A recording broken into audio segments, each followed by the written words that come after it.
Bonjour et bienvenue au cours du module Méthode de travail et terminologie réalisé par Madame Ralbiro Meissa au sein de la Faculté des sciences de la nature et de la vie à l'Université de Farhat Abbès, Sétif 1. Madame Ralbiro Meissa est docteur en écologie animale, en zoologie et en parasitologie médicale et vétérinaire.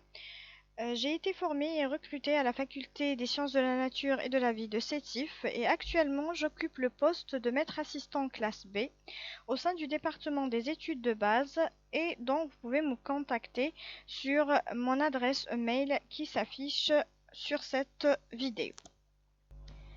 Pour présenter techniquement ce module, donc c'est un module qui est destiné aux étudiants de première année licence en sciences biologiques. Il fait partie de l'unité d'enseignement découverte. Son crédit et son coefficient sont de 1. Il s'agit d'un module qui est annuel par un volume horaire de 1h30 minutes par semaine et 45 heures par année. Il s'agit d'un module qui est donné en hybride, une partie en ligne et une partie en présentiel. Et pour son support de cours, donc ils sont en deux langues, en anglais et en français. Pour l'évaluation de ce module, elle est basée à 100% sur l'examen semestriel à table, bien qu'il y a des notes bonus pour les étudiants les plus brillants qui nous remettent des travaux ou bien des devoirs qu'on donne à la fin de chaque séance. Avant de répondre à la question de pourquoi étudier le module de MTT, je tiens juste à informer que ce module il est enseigné au niveau des diverses facultés des universités algériennes, mais sous des nominations différentes, car il a pour objectif à aider les étudiants à concevoir des méthodes de recherche, de synthèse et de présentation des travaux scientifiques selon des règles académiques. Au cours de l'année académique, donc avec mes étudiants, je vais devoir les guider à atteindre les objectifs suivants. Premièrement, à être capable de mener une recherche bibliographique ciblée. Deuxièmement, à rédiger des travaux ou bien des rapports de travaux pratiques, ce qu'ils font chaque semaine, et des rapports de stage, ce qui est occasionnel. Troisièmement, à connaître la structure d'un mémoire, d'une thèse et d'un article.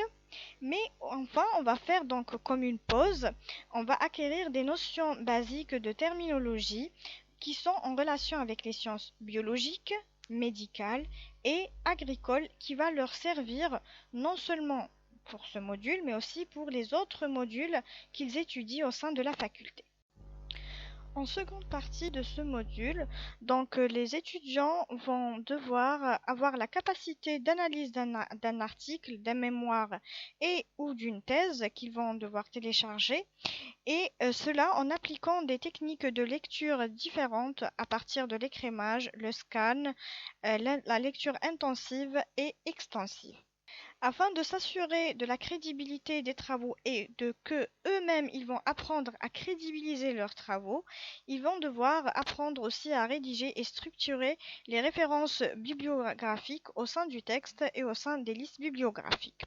Et enfin, donc ce qui constitue un problème pour beaucoup d'étudiants, c'est de pouvoir s'exprimer en public. Donc je vais devoir les apprendre à comment faire ou bien préparer une présentation orale d'une communication affichée sous forme de poster ou bien une communication orale avec par exemple le programme de PowerPoint.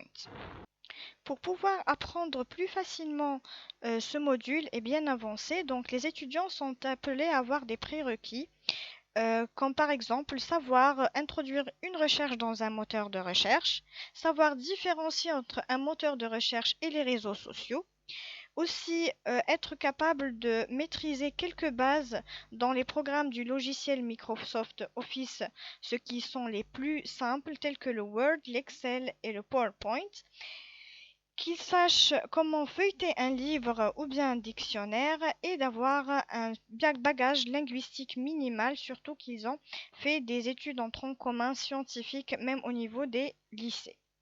Donc pour ceci, ils vont étudier 6 chapitres successivement comme suit. En chapitre 1, la recherche bibliographique. En chapitre 2, les bases de rédaction des rapports scientifiques. En chapitre 3, la terminologie. En chapitre 4, analyse d'un article scientifique. En chapitre 5, citation et liste bibliographique. Et enfin, en chapitre 6, présentation d'une communication affichée et orale. Vous pouvez trouver le résumé de tout le module sur cette carte conceptuelle. Et je vous remercie pour votre attention.